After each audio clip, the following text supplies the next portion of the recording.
Yeah! Hey, what's going on, friends? It's your man, Big A, and this is the second episode where we're going to talk about wood chips.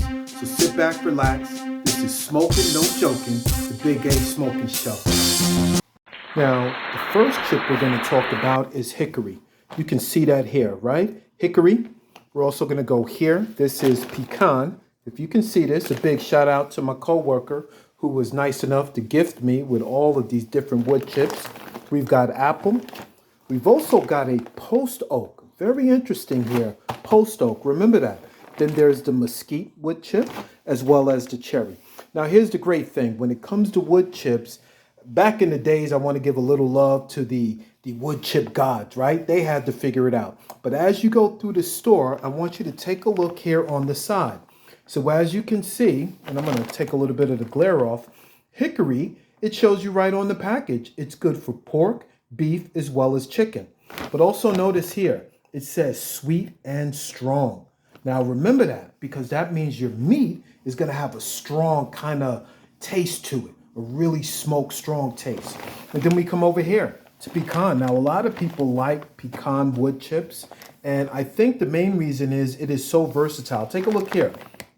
Not only is it good for beef, pork, but it's also good for lamb. Now, a lot of people don't get into lamb, but from what I know, a good smoked piece of lamb just adds a different element to the taste. And when we think about pecan, it is also sweet, but it is strong.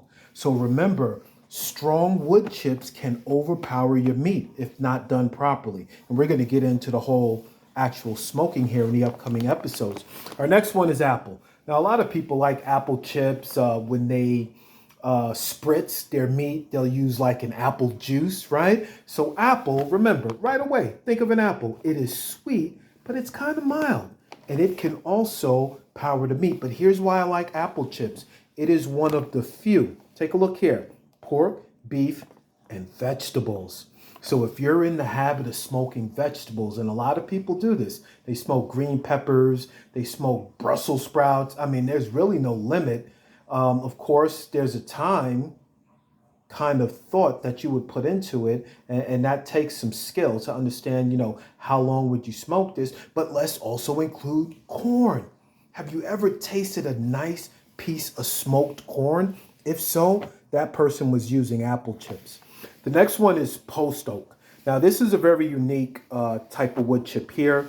It is subtle but mild. You notice that here. And again, it is great for beef, chicken, as well as lamb. Now, with the information highway, you can waste your time and look this up. But this brand here, the Western brand, they make it easy for you. So what you should do is just focus on getting your meat. And when you go out there and you're like, oh, now I'm going to smoke this meat, have no concern. If you choose the right type of wood, your meat will come out amazing. Now, here's one that I really like, mesquite, right? And you'll also hear this from what we call the championship type smoke masters, right? Now, these guys, the reason why they use this, it's tangy and it's bold. But now I want to keep in mind the mesquite wood chip is really when you get it into sauces.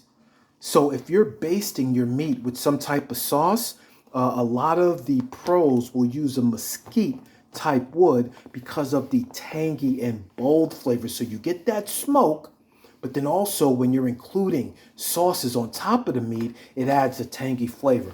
And notice here, see that big old cut of meat here? So again, beef, lamb, but it shows this big cut. And the way I like you to think about it is think of a thick cut of meat.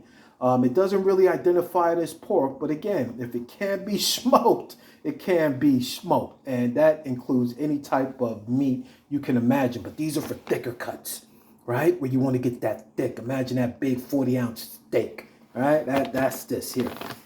Now, the last is cherry. Now, cherry, again, it says that it's tangy and mild. I've used a cherry wood before, and again, I offer caution because based on it, it can really overpower or take over the taste of your food. But here's why I like cherry. Now, remember, cherry fish, cherry fish. If you've seen all the other wood chips that we've previewed, there's only one that really says, hey, I'm good with fish. Think about that big cut of salmon, right? You want some smoked salmon, right? Cherry will do that for you. But here, take a look. Sausages. I mean, my wife loves a good smoked sausage. So when you think of sausages, cherry wood is good for those, and as well as chicken.